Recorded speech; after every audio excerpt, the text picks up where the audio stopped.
Hey everybody, and welcome back to another episode of Minecraft. This is Steven, and today I am going to be working on a super mob spawner for the overworld. Not just today, it's going to be an ongoing project, of course, and I wanted to talk to you guys because I was thinking I might change the format of my Minecraft series to from a Let's Play to a World Tour format because there's a billion Let's Plays. Like if you guys want to see somebody run around and be a goof, there's a trillion people that do that. As are there a trillion people that do World Tours, but for me, World Tour is significantly less stressful and less time consuming. So that's a benefit of that. And also, oops, that's not the right place to put that. Um, also, I forgot what I was going to say. So that's another problem with being a Let's Player, I guess. um, yeah, so I think I'm going to switch to a World Tour format. I'm just going to go ahead and build something super cool. Like, I like to do inventions. Um, So if I feel that I've invented something, then I'm going to build it in my Survivor world and show it off to you guys. So this is what I'm working on. It's Swamp Slime Spawner. It's on a slime chunk, and yeah, there's the slime chunk down below, and then slimes can also spawn here. So I'm gonna go ahead and switch over to my creative world and just kind of show you like a rough road map to where this project is going to end up going. And hopefully, you guys are going to be excited to view the outcome to see if it works.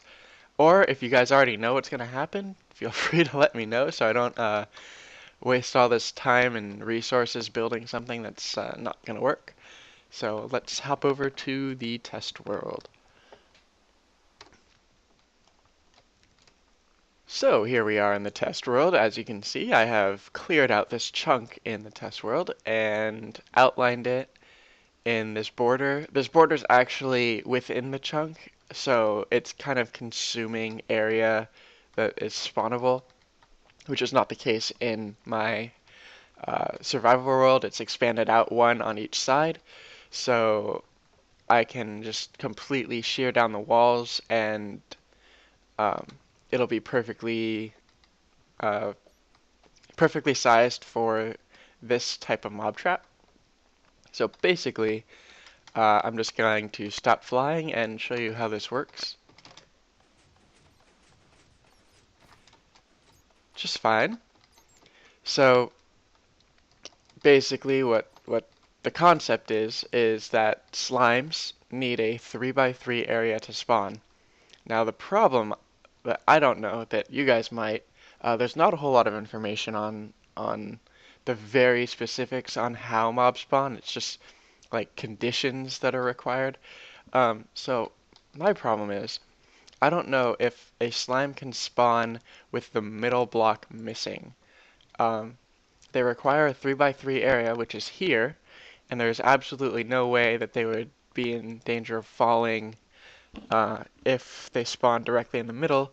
But the problem is I don't know if it selects the middle block and then looks to see if there's a 3x3 area around it, or if it just looks for a 3x3 area, and if there's a block missing here or like in the middle, then if if there's a block missing, then it'll just be like, well, that's okay, or check and see if it's not okay.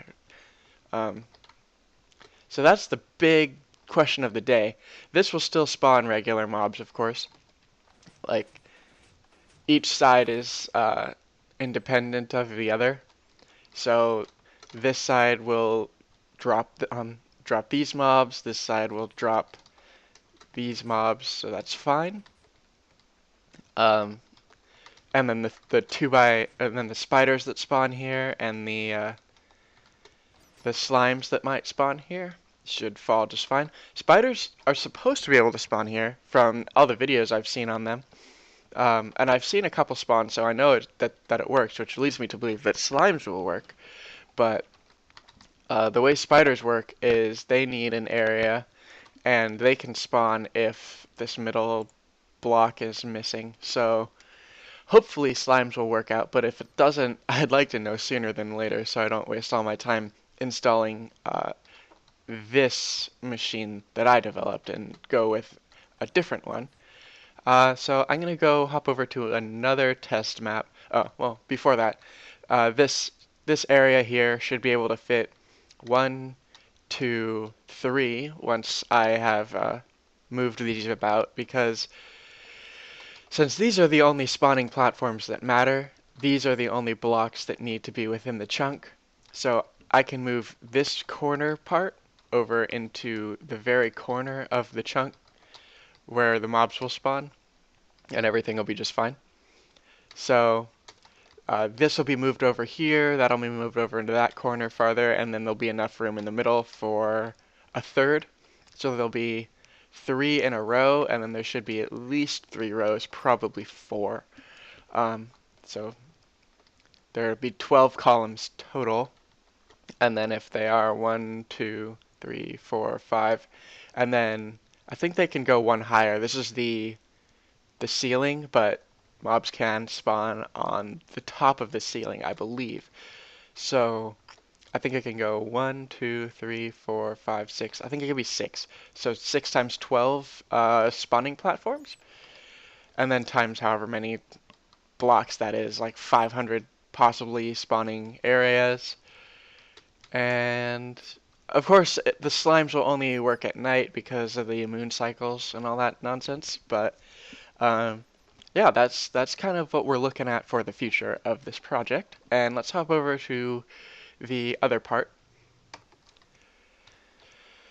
Okay, so we are at the other test world. This is going to go on top of the either from levels 50 to 70, depending on how the slime spawning actually works out in that 3x3 puller design. Um, if it turns out it's not going to work, I'm going to replace it with this too high mob trap with the air block on either side, because mobs will spawn quicker with the air block there. I'm not sure why. I think it has to do with pack spawning. Like a pack of zombies can spawn if they check this block, and then there's a air block here and an air block above them, or an opaque block like a tripwire. So this should improve spawning if there's a gap on this side, a gap on this side, and then the next layer, or the next slice, I guess. So this basically works the same way. Mobs will fall down through the tripwire, and it'll just quickly retract the floor, and they'll drop down. And this is the too high design, like the Enderman design. Basically, what happens is it inverts this torch signal, which has them powered already, and it retracts the pistons. And since it triggers both torches at the exact same time, all the pistons retract at the exact same time, which means that this design can be expanded to be 24 pistons long, because you have to subtract the 3 unused signal blocks. I don't know exactly how to say that, but you have to basically factor in these 3 on each side and subtract that from the total distance that a redstone signal can travel. So theoretically, each slice can be about 24 pistons long, which is pretty much pretty close to perfect for the 2 chunks wide spawner that I'm making. So basically I'm going to have probably, up till the mob height limit of this side, and then do the opposite side, and then maybe do even another set of them, because I should be able to fit maybe not. I might just do one. I mean, it's going to be pretty compact and efficient. It's going to have more levels than the Enderman farm, and we've seen how productive Enders are. So the mob should just be falling out of the sky with this one, because another benefit of the swamp chunk is there's like literally no land that I need to clear out. So let's head back there so you guys can see what I'm talking about. Okay, so basically the spot that I need to AFK for this farm is going to be like 25 blocks this way. So it'll be near that darker pool. And from there on that side to go 128 blocks, there's not a whole lot to clear out. It's just flat swamp. So all I have to do is like chop down the trees and maybe not even like flood it. I could just put torches on because there's such little land. And then let's see. Back over there is my base. This is only a few hundred blocks away from my main base. But there might be like a few sand dunes in this corner that I don't even know if I'd have to level it out, but I might just to be safe. And then this is actually not very, like, if I move back my perspective over here, I probably won't make it very far into this desert. So this is the biggest part of the clearing that I'll have to do, is like this tiny little piece of desert and like a little bit of hills over there. But other than that, the overworld in this area is pretty spawn proof already. So basically, after this is done, I'll just run around underground for like a day and fill it up with torches, and then this thing should be fully operational. So I probably won't do that until the actual structure is built. But yeah, so that's basically how this project is going. I'm gonna get rid of this water and start digging out the chunk, and I will do a progress video later.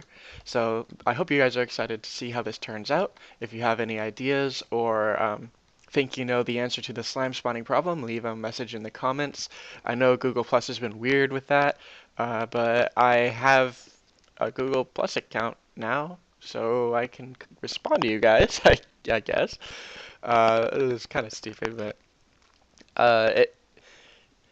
whatever. YouTube is YouTube. You can't change that. It's not going to change, so just got to change with it. So keep that in mind, and I will see you guys next time.